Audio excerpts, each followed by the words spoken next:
വീണ്ടും കേരള പോലീസ് വിജയകരമായ ഒരു ദൗത്യം പൂർത്തിയാക്കി. മോഷ്ടാക്കളെ പിടിക്കാൻ അജ്മീറിലെത്തിയ കേരള പോലീസ് സംഘത്തിന് നേരെ വെടിവയ്പ് വരെ ഉണ്ടായിരുന്നു.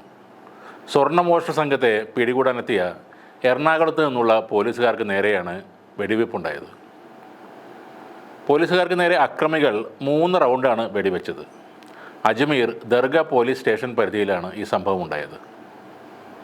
സംഭവത്തിലെ പ്രതികളായ ഷെഹസാദ്, സാജിദ് എന്നിവരെ കേരള പോലീസ് പിടികൂടുകയും ചെയ്തു. ഇനി ഇവരെ കോടതിയിൽ ഹാജരാക്കിയ ശേഷം നാട്ടിലേക്ക് കൊണ്ടുവരും. ആലുവ റൂറൽ പോലീസ് പരിധിയിൽ നിന്നുള്ള ഉദ്യോഗസ്ഥരാണ് ഈ സംഘത്തിൽ ഉണ്ടായിരുന്നത്.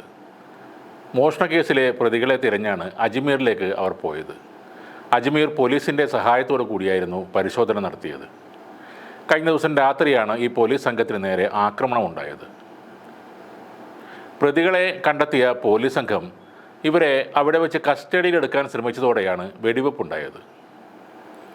പോലീസുകാരെ കണ്ടതോടെ നിലത്തേക്ക് വെടിയുതിർത്ത് രക്ഷപ്പെടാനായിരുന്നു പ്രതികളുടെ ആദ്യ നീക്കം. തുടർന്ന് പോലീസുകാർ ഇവരെ പിന്തുടരുകയും 2 പേരെ അതിസാഹസികമായി കീഴടക്കുകയുമായിരുന്നു. ഏറെ നേരം നീണ്ടുനിന്ന മൽപ്പിടുത്തത്തിന് ശേഷമാണ് ഉത്തരാഖണ്ഡ് സ്വദേശികളായ 2 പേരെ പോലീസ് സംഘം കസ്റ്റഡിയിലെടുത്തത്. ഇവരിൽ നിന്നും 2 തോക്കുകളും പോലീസ് പിടിച്ചെടുത്തിട്ടുണ്ട്. മോഷണ സംഘത്തിൽ ഉൾപ്പെട്ട ബാക്കി പ്രതികൾക്കായി അജ്മീറിൽ അന്വേഷണം ഇപ്പോഴും തുടരുകയാണെന്നും പോലീസ് പറയുന്നു. 2 ആഴ്ച മുമ്പാണ് ആലുവയിലെ 2 ഇടങ്ങളിൽ വീട് കുത്തിത്തുറന്ന് മോഷണം നടന്നത്. ആലുവയിൽ നിന്ന് 40 പവൻ ഉൾപ്പെടെ കേരളത്തിൽ നിന്ന് 80 പവനിലേറെയാണ് ഈ മോഷ്ടാക്കൾ കവർന്നത്. ഈ കേസുകളിൽ ഉൾപ്പെട്ട പ്രതികളെ തേടിയാണ് പോലീസ് സംഘം അജ്മീറിലെത്തിയത്. സൈബർ തെളിവുകളടക്കം ശേഖരിച്ചാണ് പ്രതികൾ അജ്മീറിൽ ഉണ്ടെന്ന് പോലീസിന് വ്യക്തമായത്. തുടർന്ന് ഇവരെ പിടികൂടാനായി ആലുവ ഈസ്റ്റ് സ്റ്റേഷനിലെ സ്ക്വാഡ് അംഗങ്ങളായ 5 പേർ അജ്മീറിലേക്ക് പോവുകയായിരുന്നു.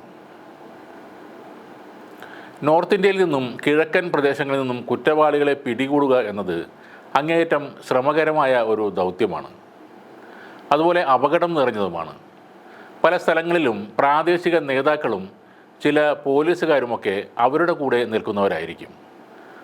അത്തരം സന്ദർഭങ്ങളിൽ ജീവൻ പണയം വെച്ചാണ് നമ്മുടെ പോലീസ് പ്രതികളെ തേടി ഇറങ്ങുന്നത്. ഒരിക്കൽ കൂടി അന്യ സംസ്ഥാനത്ത് നിന്നും സാഹസികമായി പ്രതികളെ കീഴടക്കിയ കേരള പോലീസിന് അഭിനന്ദനങ്ങൾ.